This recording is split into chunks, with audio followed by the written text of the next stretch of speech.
শুধু ফার্মের মুরগির দিকে যদি আপনি তাকান, আপনার মায়া হবে।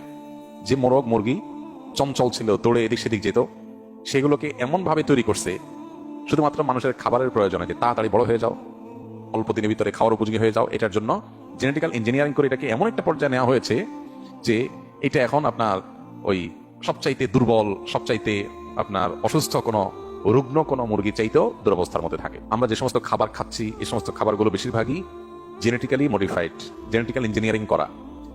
নানাভাবে একটা খাবারের জিন, একটা ফলের জিন আরেকটার মধ্যে দিয়ে জেনেটিক্যাল ইঞ্জিনিয়ারিং করে সেটা স্বাদ পরিবর্তন, সাইজের পরিবর্তন, কালারের পরিবর্তন, অনেক কিছু করা হচ্ছে। এখন সমস্যা হলো, যেই খাবারের মধ্যে জেনেটিক্যাল পরিবর্তন করা হয়, ওই খাবার মানুষ যখন গ্রহণ করে তখন মানুষের শরীরেও তার প্রভাব পড়ে। শুধু শরীরে প্রভাব পড়ে তা না, মনস্তত্ত্বের মধ্যে প্রভাব পড়ে, চিন্তা চেতনায় প্রভাব পড়ে, এমনকি ইমানের মধ্যেও প্রভাব পড়ে। নানাবিধ দুরারোগ্য ব্যাধি এখন ঘরে ঘরে। সেটা অবশ্য আমাদের দেশে অস্বাস্থ্যকর খাবার, ভেজালযুক্ত খাবার, ভেজালযুক্ত ঔষধ এবং আরো নানাবিধ ভেজালের কারণেই ঘরে ঘরে ক্যান্সার, ঘরে ঘরে আপনার কিডনির রোগী, ঘরে ঘরে হার্টের রোগী। যারা এগুলো নিয়ে সাফার না করছে, 2-4টা রোগী নিয়ে, তারা বুঝবে না যে এগুলো কতটা কষ্টের, কতটা বেদনার।